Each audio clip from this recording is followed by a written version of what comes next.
भाजी करत होते त्यावेळी थोडासा शूटिंग केलंय मी. जरा मेथीची भाजी वेगळ्या पद्धतीने करते, म्हणजे तुम्ही पण तशी कोण कोण करत असाल तशी भाजी, पण मी कशी केलंय ती भाजी बघूया चला. मालवणी पद्धतीतली आमची भाजी, त्याच्यात खोबरा नाही तर ती भाजी नाही, त्याच्यात चवच नाही. मग खोबरा पहिला मिक्स करून घेतोय मी. ज्या पद्धतीने तुम्ही करतास त्या पद्धतीने तुम्ही पहिली करून घ्यायची आणि सगळ्यात शेवटी शिजली ना भाजी आपली पूर्ण शिजली की त्याच्यामध्ये आपण एक अशी गोष्ट टाकतलो, त्याच्यामुळे भाजी ह्या मस्त अशी चव येता. ह्या बेसन असा ह्या बघा, ह्या बेसन जो असा ना त्याच्यात मी पाणी घालून हे फक्त खलवलंय, साधारण पातळसर असा करायचा आणि ह्याच्यामध्ये बेसन आपण ओतायचा आणि ही भाजी आपण थोडी परतायची. जर तुमका शक्य असला ना मालवणी पद्धतीतली आमची भाजी, त्याच्यात खोबरा नाही तर ती भाजी नाही, त्याच्यात चवच नाही. मग खोबरा पहिला मिक्स करून घेतोय मी.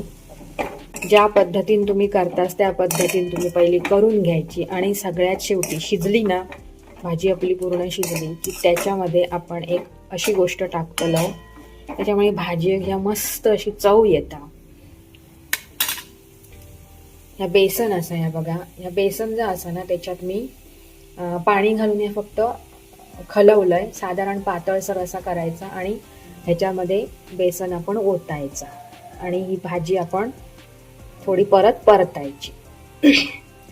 जर तुमका शक्य असला ना तर डायरेक्ट आपण सुक्या बेसन घातला तरी पण चालता, पण काय होता सुक्या जर बेसन घातला तर त्या असा मध्ये मध्ये कच्चा राहता, म्हणून मी काय करतोय बेसनात पाणी ओततोय आणि भाजी त्या मिक्स करतोय, म्हणजे त्या व्यवस्थित शिजता सुद्धा.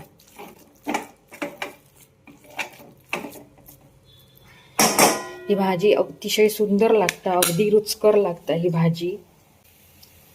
वाटी एकदा चिकटान रवलेला आता पाणी घालते, जरा पाणी जास्त पडला म्हणून काही होत नाही, तर सुकता कारण त्याच्यात बेसन असताना म्हणून लवकर सुकता. आता तसं काय नाही. आपण ह्याच्यावर झाकण घालून ठेवूया. ह्या माझ्या कढईवर ना खायचाच झाकण बसत नाही व्यवस्थित, मग मी असा ह्या ताट ठेवते, साधारण ह्या बसता ताट. बघूया आपण, वास येता बेसन आणि मेथीची भाजी, ओली मिरची, खोबरा, भारीच वास येता. आता हे शिजलेला असतला बेसन आणि भाजी काय आपण आधीच शिजवलेलो. तर ह्या बघा आज आमचा जेवण, डाळ भात